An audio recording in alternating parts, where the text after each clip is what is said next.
one of my favorite spots in the whole house. We call this the fishbowl.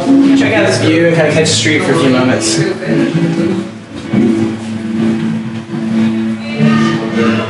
So I love people watching over here, and I'd see all my friends and family and everybody I knew when I was building this house, and it was really an awesome feeling. I mean, I'd get text messages almost on a daily basis saying, "Hey dude, we see you're building that really cool house in East Austin. It's so awesome," you know, and I was like, man, it's awesome seeing you.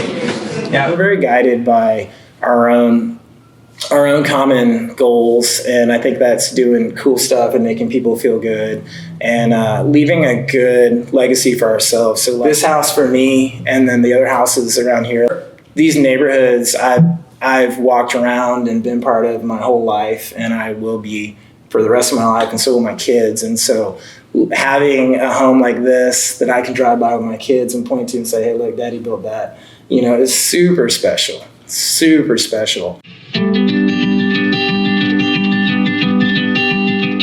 Our 2019 Modern Home Tour in our Holly Street project, and we built this about 3 years ago. The 11th year of the Modern Home Tour in Austin, and being a hometown guy, we're thrilled to have you on the tour, given that you're making your mark the way you are throughout the city, especially on the east side. And we were talking a little bit earlier, and why don't you tell us a little bit about this particular property and what you've created here, and why?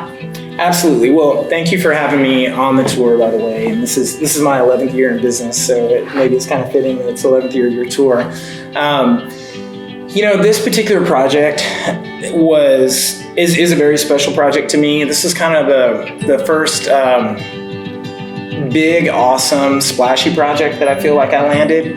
And I knew the moment I landed it that this was going to be a special project and that it was going to garner lots of attention.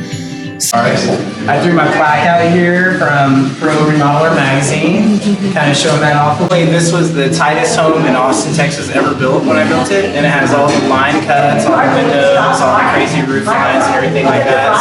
So this is an extremely tight, energy efficient home. A little bit, I brought the Modern Home Builder spread for this particular project right here. We're showing off our ESS Design+Build, you know, subtly has the green build in there. No baseboard look. This is a beautiful kind of shot of it right down here. Like this, I would call this invisible baseboard. Bam, with your nice little shadow line. And big, big, small, big, big, small, big, big, small. So it all has a rhythm to it. And then nothing actually goes and hits the wall over here or anything like that. So you got that free-flowing, you know, open feeling. Everything's maple, and that's kind of what I was alluding to earlier with regards to when you're using different wood species. If you will do a water-based clear coat, you can actually meld maple with pine, even sometimes with fir and stuff like that. As soon as you throw that oil on there, it's going to really drastically change it all, and it's going to become more of that, what that species is, but this allows you to really meld a bunch of woods homogeneously. So I like that. We got our beautiful corner windows. They've all got these metal extrusions on the outside. So this was a drywall return in the middle of all this wood right here. And kind of take that in for a moment. In space detail on this house. This is probably the third home I ever did that in. This is a chamber smoked European white oak floor. And the chamber smoking really brings out the colors within each individual piece of wood. It's not for everybody because it has a little bit of variation, but for the people it's for, you know, it really nails a certain. You see that people have taken our lead over here. Catch that house, which is awesome. Double windows, drywall return. So the clients were from out of town, folks from Colorado. And this was a mother and a son, and the mother had gone to the University of Texas and really loved the Austin area. The son loved the Austin area too. The husband was no longer around. He was a doctor who passed some time ago. And I think upon his passing and everything, you know, this is basically part of what he left his family was the opportunity to do something like this. So they really wanted to leverage that to get back in Austin and be part of Austin. And so my client Jeannie, she contacted a gentleman named Glen Chappell, who's the architect on this project, and he went to the University of Texas with her. And she basically called up her old college buddy and said, "Hey, I want to build a house, and we want to do something really fun."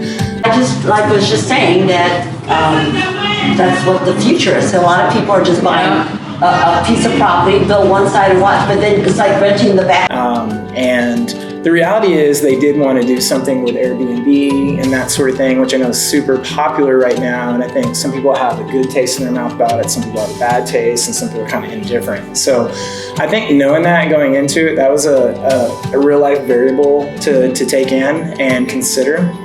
And also just how the neighborhood was gonna take to the home and the situation. You had a lot of gentrification going on, right? Meaning that you have these poor people. No, you had poor people that lived in, that were usually more in manufacturing industries and stuff Yeah, like so my that. husband That was lived in East Austin, or they were in like the agricultural industry in East Austin.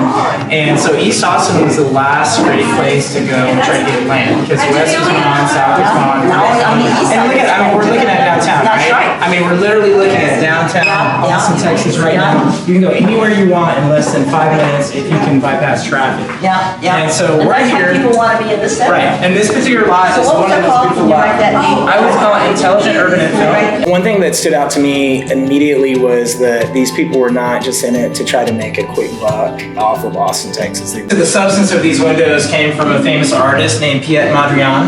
You can hashtag Piet Mondrian and look him up, and you know, it's all these primary colors. You got your yellow and your red and your blue, and they were strategically placed with window films. All the windows came as individual units, and we had to work really closely with a company called Pella Southwest to do this. It was extremely challenging to do, not for the faint of heart, but when you get it right, man, it looks incredible. Really sincerely cared about the mark that they were leaving and the architecture they were leaving.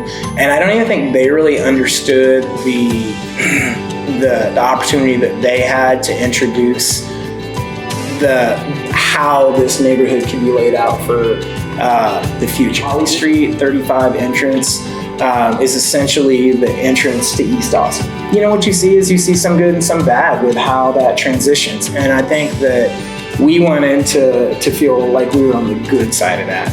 And so these clients bought this lot, they held on to it, and kind of did some good study and evaluation of what they were going to put here, and then they found the right builder, which was me. And I was fortunate enough to get it. I mean, I'm a hometown guy that went to high school like probably 5 minutes from here. Who should be building houses in Austin, Texas? I should. And the end goal is to make people feel good and special and happy and peaceful in these homes.